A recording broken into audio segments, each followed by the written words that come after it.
Baik, Quran surah 51 ayat 56. Insyaallah kita hafal ayatnya. Bismillahirrahmanirrahim. Wa ma khalaqtul jinna wal insa illa liya'budun. Perhatikan cara menerjemahkannya.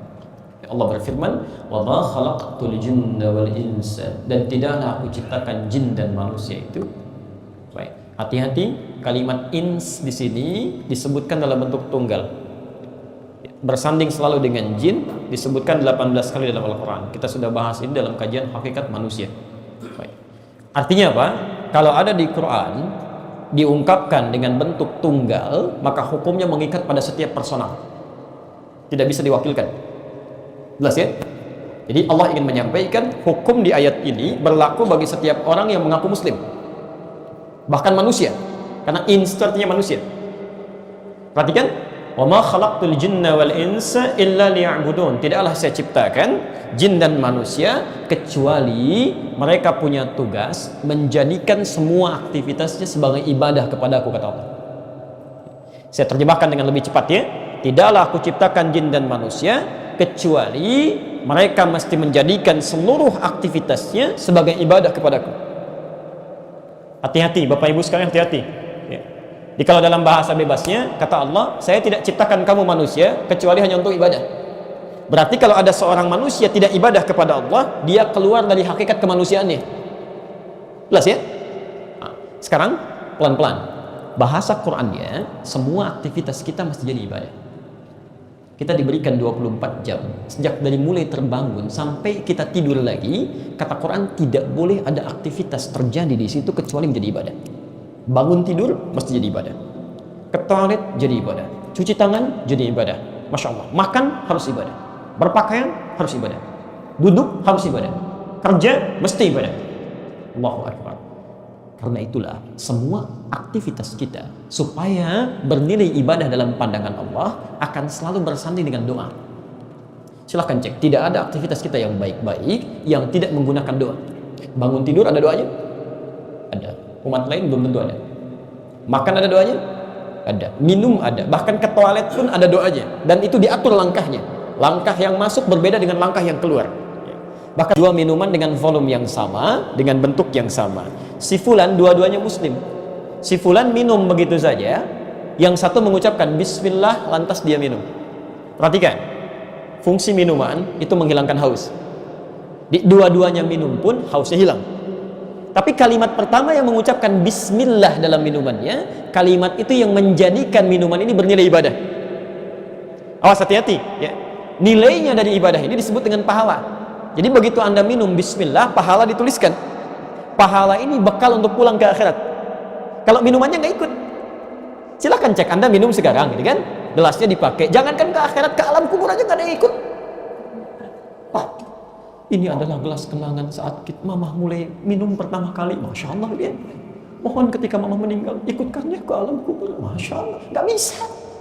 Orang paling bingung gitu kan, ini kenapa dikumpulkan gelasnya? Sama, Anda kumpulkan uang banyak-banyak, ya, kumpulkan. Demi Allah saya katakan dari sekarang Pak ya, mohon izin, kain kafan kita itu nggak ada kantongnya. Silahkan cek. Dia nggak bisa ikut. Yang ikut itu bismillah diberikan, bismillah diinfakkan, bismillah berikan yang baik-baik. Jadi barang, bismillah gunakan pada kebaikan. Jadi mobil, gunakan untuk ibadah. Jadi handphone, bismillah, assalamualaikum, bikin status yang baik-baik. Itu yang bernilai pahala. Ya. Yang paling menarik, saat Anda minum misalnya tidak mengucapkan bismillah, itu bukan hanya pahala tidak hadir dalam kehidupan akhirat, tapi kalau dalam bahasa, maaf ya, yang lebih kerasnya seakan ingin mengatakan nggak ada bedanya dengan yang belum beriman. Coba cek, orang tidak beriman minum nggak pakai bismillah kan? Saat Anda beriman kepada Allah tidak menggunakan kalimat bismillah, ya sama-sama dengan mereka nggak dapat pahala juga. Disayang. Nah sekarang coba tanyakan, maaf, dari semua aktivitas yang Allah berikan kepada kita, berapa yang sudah jadi ibadah? Apalagi dari semua usia yang telah kita dapati sampai hari ini, berapa yang jadi ibadah? Ingat betul ini ya. Ada dulu kami mendengar satu hasil penelitian ringan ya, bahwa usia manusia pada umumnya, walau tidak semuanya, itu setengahnya dipakai tidur. Setengahnya, walau tidak semuanya, umumnya setengahnya dipakai tidur. Jadi kalau ada usia 40 tahun, tidurnya berapa tahun? Masya Allah. Usia 40, tidurnya berapa tahun? Bisa setengahnya ambil 20 tahun kan? yang digunakan beraktivitas, ingat bukan ibadah, beraktivitas. 98 ayat 5 itu, wa ma umiru illa liya'budullaha mukhlishina lahuddin. Al-Bayyinah. Harus ikhlas. Kalian tidak diperintahkan untuk ibadah kecuali ikhlas ditunaikannya. Dari 10 tahun ini berapa yang ikhlas? Ambil setengahnya, bisa 5 tahun. Masya Allah. Orang diberikan usia 40 tahun, potensi ibadah yang bisa dibawa menghadap Allah dengan penuh kebanggaan, kebahagiaan, itu 5 tahun. Maksiatnya berapa tahun? Bertakwalah kepada Allah. Kalau kita tidak perbaiki diri kita saat ini, persaingannya begitu ketat. Tidak mudah. Kami sebelum berangkat ke sini, saya buka handphone, saya lihat, Masya Allah, saya langsung menangis. Langsung menangis. Anda bisa bayangkan, kami mendapat undangan dari perkumpulan tunanetra sejabodetabek. Sejabodetabek. Yang mereka khususkan dirinya untuk menghafal Al-Quran. Ustaz minta waktu bulan Desember. Kami adalah perkumpulan penghafal Quran tunanetra sejabodetabek. Ingin belajar, katanya. Masya Allah. Saya langsung menangis. Anda diberikan ujian oleh Allah, tak mampu melihat dalam urusan dunia, tapi mata hatinya begitu tajam untuk menghafal Quran. Anda diberikan penglihatan sampai hari ini. Berapa yang digunakan dalam sehari untuk baca Quran saja? Coba cek gitu kan. Allah kasih berapa lama waktu kita? Dalam 24 jam. Berapa yang sudah kita maksimalkan? Saya diam seketika, saya diam merenung, ya Allah. Persaingan ketat di saat ini. Persaingan ketat kan. Kita menghafal Quran bukan berlomba dengan orang yang melihat saja, tapi dengan yang Masya Allah diuji oleh Allah dengan tanpa bisa melihat. Maaf, berlomba kesabaran saja sekarang. Untuk sabar, itu tidak hanya berlomba dengan orang soleh, dengan pelaku maksiat pun ada perlombaan. Tahukah Anda bahwa pencuri pun sekarang bersabar? Masya Allah. Ada orang mau nyuri motor gitu kan, bos ini susah, sabar, terusin, sabar tuh. Ya, pencuri aja bersabar ya, koruptor sabar. Kenapa Anda yang menunaikan kebaikan gak bisa bersabar? Kenapa tidak bisa bersabar dalam tahajud? Nonton bola Anda bisa sabar. Kenapa tahajud tidak bisa bersabar?